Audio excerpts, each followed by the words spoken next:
예, 어저께 징계위원회 의결서가 공개됐습니다.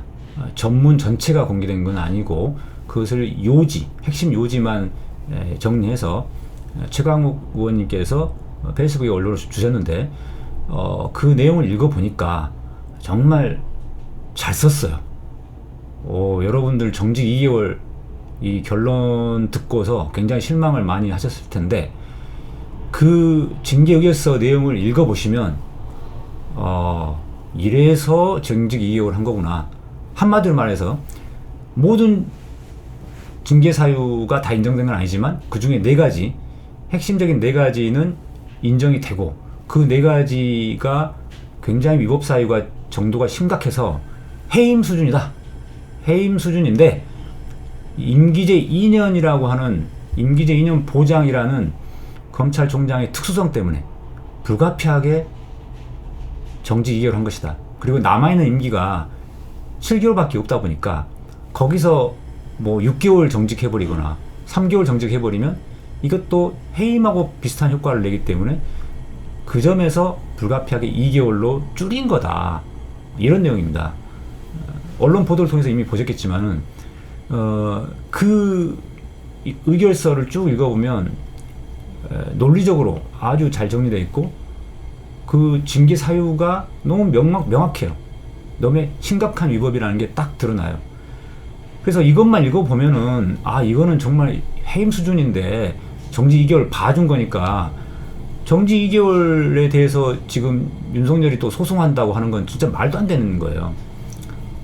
이거를 정확하게 읽어보기만 해도 누구나 알 수 있습니다. 그런데 기레기 언론들은 요거를 읽어보지도 않고 그냥 막 쓰는 거죠. 그리고 뭐 여러 또 법조계나 있는 분들조차도 제가 보기엔 징계 것을 제대로 안 읽어보고 엉터리다 이렇게 하는 것 같아요. 현직 검사들은 말할 것도 없고요. 그러니까 윤석열 측에서도 보면 그 징계 의결서 내용에 대해서 특별히 이렇게 반박을 잘 못해요. 그냥 엉터리다, 소설이다, 추측에 의한 거다, 이런 식으로만 이야기하지. 그 의결서에 나와 있는 내용 하나하나에 대해서 세부적인 반박을 못하고 있습니다. 그래서 그 윤석열 측이 자꾸 절차상의 하자만 계속 문제 삼았던 거예요. 자기들도 아는 거예요. 이 실체상의 하자, 징계 사유가 존재하고 그게 얼마나 심각한 위법인지를 본인들도 알기 때문에 이 부분에 대해서는 반박을 잘 안 하고 그동안 계속 절차만 따졌던 겁니다. 하지만 절차상 위법은 없다라는 걸 제가 지금까지 계속 이야기했던 거기 때문에 오늘은 징계 의결서 원본을 보면서 실체상의 하자, 실체상의 사유가 얼마나 심각한 위법이 있는지 이걸 중심으로 정밀 분석을 해드리겠습니다. 자, 인터넷 화면을 먼저 띄우고 제가 블로그에다 올려놨어요. 포털에다가 제 이름을 치시고 블로그를 누릅니다. 그러면 여기에 제가 이 징계의결서 요지를 띄워놨습니다. 자, 그 중에서 인정된 4가지만 보면 첫 번째가 사찰 문건이죠. 자, 사찰 문건, 이제 이 의결서에서는 사찰이라는 표현을 쓰지 않았어요. 왜냐하면 사찰이라는 표현을 쓰는 순간 그게 이제 선입견을 갖고 있다, 예단을 갖고 있다 이런 식으로 비춰질 수가 있기 때문에 일부러 주유사건 재판부 분석 문건이라고 표현을 한 겁니다. 이거를 우리는 읽을 때 사찰이라고 읽는다. 우리는 재판부 분석 문건이라고 쓰고 읽을 때는 사찰이라고 읽으시면 됩니다. 자, 그래서 여기에는 제가 중요한 부분만 밀쳐놨습니다. 수사정보정책관실이라고 하는 곳에 분장 사무 하는 일은 업무에는 이 사찰 문건 작성 배포가 포함되어 있지 않다. 그렇죠? 이거는 우리가 계속 이야기했던 이야기인데 검찰청 사무기구에 관한 규정 여기에 그렇게 나와 있다 이거죠. 그 다음에 정치적 이념적 성향을 단정적으로 규정하여 부정적 이미지를 만들기 위해서 작성된 정보들이다. 전교조 판사 이미지 또는 학생운동 지지 좌익 판사 이미지 또는 우리법 연구 출신 좌파 판사 이미지 이런 것들은 기존에 재판부를 편향된 판결이라고 공격해온 적도 많이 있지 않느냐 이런 거고요. 그 다음에 모욕적이고 명예훼손적 내용이 들어있는데 주관이 뚜렷하기보다는 여론이나 주변 분위기에 영향을 받는다. 이런 표현들. 그다음에 보여주기식 진행을 한다. 그 다음에 특히 가장 심각했던 게 바로 16년도 무리야기 법관 리스트 포함 이거죠. 이 중에서 가로 열고 휴일 당직 전날 술을 마시고 다음날 늦게 일어나 당직 법관으로서 영장신문기일에 불출석. 이거는 언론에 상세한 내용이 보도되지도 않았고, 그래서 여기 언론에서 보도라고 써있는데 우리 장용진 기자님이 밝혀냈습니다만은 여기서 일부만 언론에 보도됐지 그 자세하게 이렇게 안 나왔다는 거예요. 그러면 이 내용은 뭐냐? 실제 2016년도 무리야기 법관 리스트에 동일한 내용이 포함되어 있는 것을 확인됐다. 자, 이거 굉장히 중요한데요. 지금까지 언론에 잘 안 나왔던 겁니다. 징계위원회가 이번 심의하는 과정에서 징계 절차 과정에서 서울중앙지법 형사 35부에 대해 사실조회를 했어요. 그래서 이런 내용의, 자, 2010년도 무리야기 법관 리스트에 이런 내용이 있냐 이렇게 물어봤더니 실제 재판 기록에 그와 같은 내용이 포함됐다는 것을 발견됐다. 그러니까 이거는 한마디로 말해서 징계 절차 과정에서 증거 조사를 한 거죠. 이 부분은 굉장히 중요한 포인트입니다. 지금까지 언론에 안 나왔던 거예요. 그러면 언론에서 이거를 단독 보도, 뭐 굉장히 중요한 보도로 이걸 다뤄야 됩니다. 자, 실제 사실조 해보니까 이 똑같은 문구가 이 2016년도 무리야기 법관에 있다는 거예요. 그러면 뭐예요? 이걸 작성한 그 검사는 이거를 누구한테 들어서 작성할 수가 없는 거죠. 이건 들어서 작성한 게 아니라 이 리스트를 보고서 작성했다는 거예요. 그게 인정이 된 거죠. 그렇기 때문에 뭐 들어서 작성했다는 거는 거짓말인 게 이 사실조회 결과로 완전히 명확하게 밝혀진 겁니다. 이거는. 그 다음에 해당 재판부의 불리한 여론구조 형성하기 위한 목적을 가지고 작성된 것이고, 그래서 이런 것들은 개인정보보호법 위반이고, 또한 직권남용죄의 점은 변론을 하고, 형사상 직권남용죄가 돼서 수사 대상이 될 수도 있는데 그것은 별도로 하더라도 적어도 직무의 범위를 벗어나 부당한 짓을 한 행위이기 때문에 검찰청 공무원 행동 강령 13조의 3 2호를 위반한 것이다. 그래서 징계 사유가 되냐 안 되냐를 판단할 때는 이 직권남용죄가 인정이 돼서 형사처벌 받냐 안 받냐 이거랑 관계없이 요런 규정, 행동 강령 이런 것들은 이제 흔히 말하는 규정이라고 표현하죠. 법률보다는 하위에 있는 규정들인데 규칙이라고 하고, 이런 규칙, 강령 위반만 돼도 직무상 의무를 위반한 것이라서 징계사유가 되는 겁니다. 그 다음에 채널 A 사건. 자, 회피 의무가 있는데 회피를 하지 않았다 이거죠. 여기서 땡땡땡은 한동훈입니다. 한동훈. 징계 혐의자는 윤석열이고요. 윤석열은 한동훈과 사이에 그동안의 근무 관계를 비춰보나 2020년 2월부터 4월까지 세상에 2,700건이나 통화, 카카오톡 메시지를 주고받았다는 거예요. 요게 이제 박은정 검찰관이 그때 감찰위원회에서 설명을 했던 내용이죠. 이런 관점을 비춰보면 둘이가 너무너무 밀접한 관계다. 거의 부부 사이보다 더 밀접한 관계. 그러니까 이 윤석열의 부인 핸드폰으로 한동훈이 통화한 거 아니에요. 부인 핸드폰을 쓰는 윤석열과 한동훈이 통화한 거죠. 자, 둘이 엄청 밀접한 관계이기 때문에 그러면 당연히 이 사건에서 회피를 해야 되는데 회피를 안 하고 오히려 MBC 보도가 난 뒤부터 4월 7일까지 8일 동안 집중적으로 110회 통신을 주고받았다. 이때 이제 서로 짜고 치고 이 작전 짠 거죠, 이게. 자, 그렇기 때문에 공무원 행동 강령 여기에 5조에 위반된 거다. 친분 관계 때문에 공정한 직무수행이 어렵다고 판단되면 회피를 해야 되는데 회피를 하지 않았다는 거죠. 그러면서 감찰과 오히려 회피 안 한 정도를 넘어서서 감찰과 수사에 개입했다. 그래서 감찰 방해 부분을 먼저 보면 대검찰청 감찰본부 설치 및 운영 규정 4조에 따라서 여기 보고하도록 되어 있는데 한동수 감찰부장이 이거를 감찰하고 있는데 그거를 감찰을 중단시켜버렸어요. 그래서 신속한 수사로 전환 가능성이 차단됐고, 그래서 더군다나 감찰을 중단시키고 대검 인권부에다가 조사하게 만들었는데 이 인권부는 협조를 구하고 있을 뿐 실제로 진상조사를 하지 않은 채 그 사이에 한동훈이 증거인멸까지 해버렸어요. 그러니까 감찰 방해 정도가 굉장히 심각한 거죠. 그 다음에 수사 방해까지 나갔는데 이거는 서울중앙지검에서 수사를 하고 있는 중에 여기에다가 전문 수사 자문단을 소집해서 수사 중단시키려고 했던 거죠. 그래서 이 감찰 방해, 수사 방해가 따로따로 보면은 이제 4가지 사유가 되는데 이걸 합쳐서 하면은 3가지 사유가 되는 것이죠. 그 다음에 정치적 중립 부분이 이게 재밌는 부분이 있었어요. 10월 23일이라고 되는데 제가 확인해 보니까 10월 22일인 것 같고 요 내용은 이걸 보는 것보다 국회 홈페이지에서 이 회의 속기록을 보는 게 훨씬 더 이해가 더 쉬울 것 같아서 이거를 국회 홈페이지로 가보겠습니다. 대한민국 국회를 딱 치고 나서 홈페이지 가서 여기 밑에 2번째 회의 공개를 누르면 회의록이 나옵니다. 이 회의록을 보면은 여기에 10월 22일자 이 날짜로 딱 클릭해 보면 법제사법위원회가 나오죠. 자, 그래서 법제사법위원회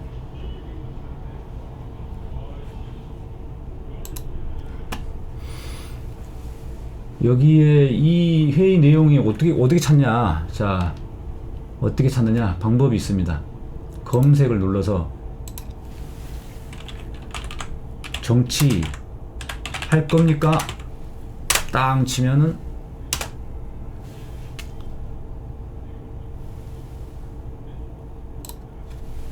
안 나오네요. 이거를 정치하를 붙이고 잠깐만 나왔는데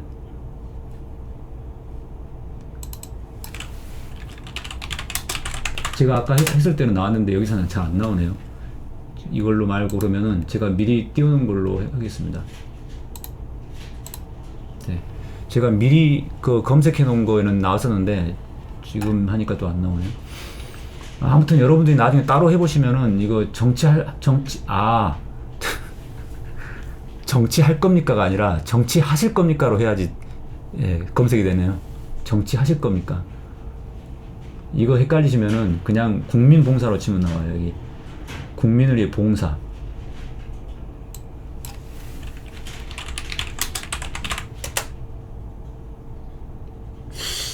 아까 나왔는데.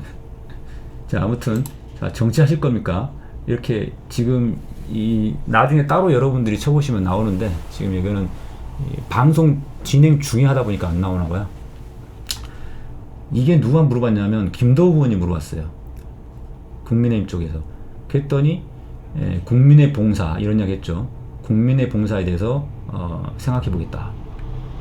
그랬더니 정치도 들어갑니까? 라고 아유 대놓고 물어봐요. 그랬더니 말씀드리기가 어렵습니다. 그랬죠.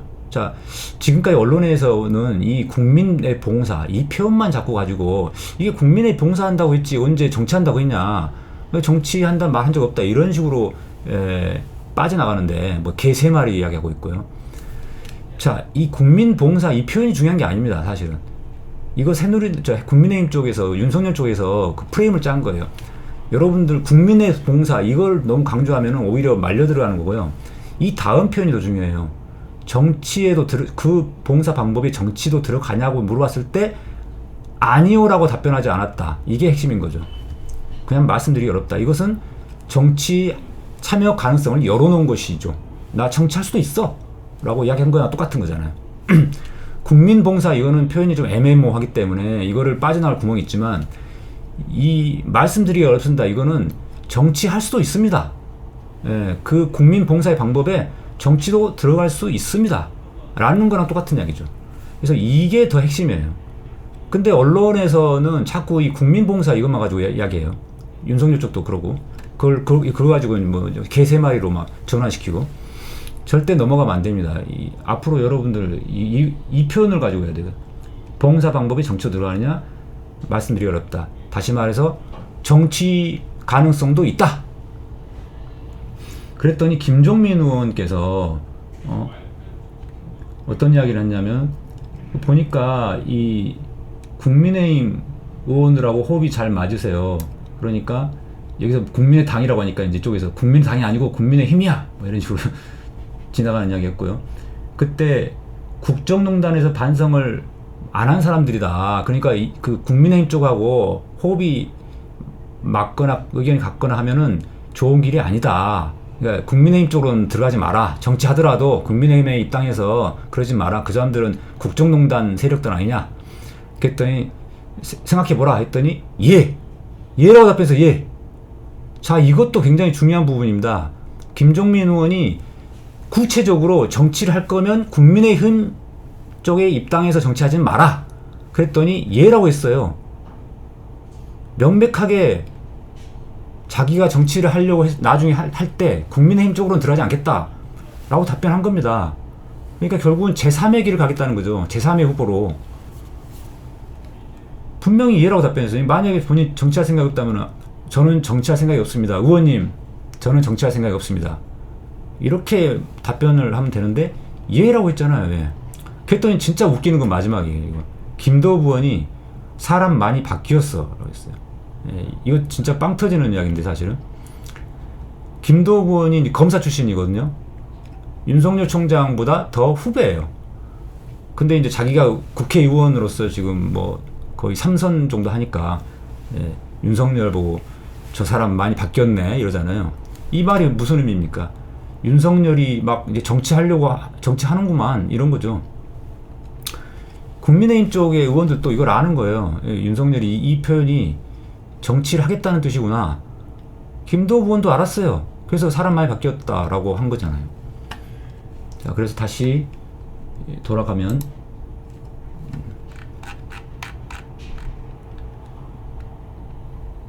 그래서 이 발언들은 당연히 정계 진출 메시지라고 일반 국민들도 알아먹었어요.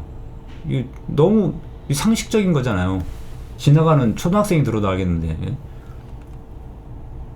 자, 그런데 이걸 가지고 정치적 행보를 한 것이 아니다. 정치 참여 의사를 밝힌 게 아니다라는 식으로 자꾸 빠져나가려고 하고 있고, 또 한 가지는 그 증거는 뭐냐면 2019년 12월 31일자 세계일보 기사에 대해서는 자기를 명단에서 제외해달라. 대선 후보 적합도 조사 명단에서 제외해달라고 요구를 했는데 2020년 8월 이후부터는 전혀 그런 요구를 안 해요. 그러니까 2019년 12월까지만 해도 정치 참여 의사가 명확하지 않았는데 2020년 8월 달부터 확고하게 결심을 했다는 거죠. 그러니까 여론조사 기관에게 내 이름 명단 빼달라 이런 말을 안 해요. 그리고 8월 달 이후에 10월 달 국정감사 때 확실하게 자기가 정치 참여 가능성을 열어놨죠. 국민봉사의 방법에 정치의 길도 들어있다. 그리고 국민의힘 쪽으로 안 간다. 국민의힘 입당 안 한다고 선언했어요. 분명하게. 자, 이처럼 지금까지 정치 중립과 관련 부분에 대해서 언론에서 굉장히 왜곡 보도가 많아가지고 자꾸 국민봉사, 개세마리 쪽으로 지금 가고 있는데 전혀 그렇지 않다. 그보다 더 센 발언들이 분명히 회의록에 들어있다라는 거. 여러분들 오늘 처음 보신 분도 많이 계실 것 같아요. 저도 사실 처음 봤어요. 이런 이 국회 회의록을 제가 직접 봤으니까 이걸 알게 됐는데, 자, 검찰총장직을 수행하면서 동시에 퇴임 후 정치활동 가능성을 열어놓는다면 그것은 그 수사의 결과에 대한 수사에 대한 공정성, 정책 중심을 위태롭게 할 수 있겠죠. 대권 후보 1위를 달리고 있으면서 또 정치 할 가능성이 있다 라고 하는 사람이 검찰총장으로서 수사를 하면 당연히 그 수사는 자기 정치 행보에 유리한 수사를 하는 거잖아요. 이 부분은 이런 내용들이 전혀 언론에 잘 보도가 안 돼 있더라고요. 자, 그래서 이런 내용들은 정치 중립 의무 위반, 그리고 검찰총장으로서 위신을 손상하는 행위다. 징계 양정의 이유로 넘어가면 이제 막바지 들어섰습니다. 종합적으로 볼 때 해임이 가능하나, 검찰총장에 대한 유례가 없던 사건이고, 그래서 특수한 사정을 고려했다. 그 다음에 검찰총장 임기제는 어떤 경우에도 보장돼야 하는데 잔여임기가 7개월밖에 남지 않았다 보니 이런 걸 고려해서 해임이나 그 해임에 준하는 정직 6개월 정도는 너무 이제 이 검찰총장의 임기제 보장을 훼손할 수 있기 때문에 어쩔 수 없이 불가피하게 정직 2개월을 한 것이다 라고 선언을 한 겁니다. 자, 그래서 지금 징계 의결서를 읽어보시면 해임 사유가 명백하다는 걸 알 수 있어요. 제대로만 읽어보면, 꼼꼼하게 읽어보면. 예, 그리고 그런데 어쩔 수 없이 정지 2개월 한 거니까 정말 낮춰준 거거든요. 예. 그렇기 때문에 비록 윤석열은 정지 2개월이라서 2개월 후에 다시 복귀할 수는 있지만 사실상 해임이나 다름없고 이 앞으로 윤석열이 복귀하게 되더라도 검찰총장으로서 인정할 수가 없습니다. 이 사람은 더 이상 검찰총장의 지위를 상실했다. 그래서 판결을 오늘부터 제가 이제 우리 국민판사의 쪽집게 판결 또는 국민판사의 사이다 판결 뭐 이런 식으로 해가지고 하나의 판결문을 하나씩 선고하려고 하는데요. 오늘 제가 준비한 주제에 관련해서 판결을 선고하자면 이렇습니다. 윤석열에 대해서 비록 징계 2개월의 징계가 예를 들어서 2개월 후에 복귀하기는 하지만 이미 윤석열은 사실상 해임 수준이기 때문에 검찰총장으로서 이제 더 이상 인정할 수 없다. 당신은 검찰총장이 이제 아니야. 그래서 법원 판결에서 주로 지위 부존재 확인 판결이라는 게 있는데 그런 것으로 대입해 보면은 윤석열은 검찰총장의 지위에 있지 아니함을 확인한다. 뭐 이런 식으로 지위 부존재 확인 판결이 선고될 수 있는데 이게 조금 표현이 어려울 것 같아서 여러분들이 보시기에 이게 무슨 소리야? 이게 표현이 좀 이해하기 어려울 것 같아서 이거를 그냥 이해하기 쉽게 사실상 해임되었음을 확인한다. 확인 판결이 있거든요. 검찰총장의 지위에 있지 아니함을 확인한다. 이렇게 표현할 수도 있고 다르게 표현하면 사실상 해임되었음을 확인한다. 그러니까 일종의 선언한다고 비슷한 건데 선언. 법원 판결에서는 선언이라는 표현을 쓰지 않고 확인한다라는 표현을 씁니다. 그래서 돈 얼마를 지급하라 할 때는 이행 판결을 하고 확인 어떠한 지위에 있음을 확인한다. 지위가 없음을 확인한다. 이러면 확인 판결이고. 자, 그래서 의사봉이 도착을 했기 때문에 어저께 제가 인터넷에서 주문한 특별 주문했습니다. 의사봉. 판사들은 실제로 이 법을 상하지 않기 때문에 정확히 말하자면 의사봉인데 그냥 여기서는 그냥 판사봉을 하겠습니다. 자, 윤석열 뿅망치 맞을 준비하고 정치검찰 윤석열 여러분들은 요거를 뿅망치로 생각하세요. 이제부터 정치검찰 윤석열에게 뿅망치를 빵빵 때리겠습니다. 자, 국민판사의 쪽집게 판결을 선고합니다. 정치검찰 윤석열은 사실상 해임되었음을 확인한다. 다시 한번 못 들으신 분을 위해서, 귀가 잘 안 들려서 못 들으신 분을 위해서 다시 한번 판결을 선고하겠습니다. 국민판사의 쪽집게 판결을 선고합니다. 정치검찰 윤석열은 사실상 해임되었음을 확인한다.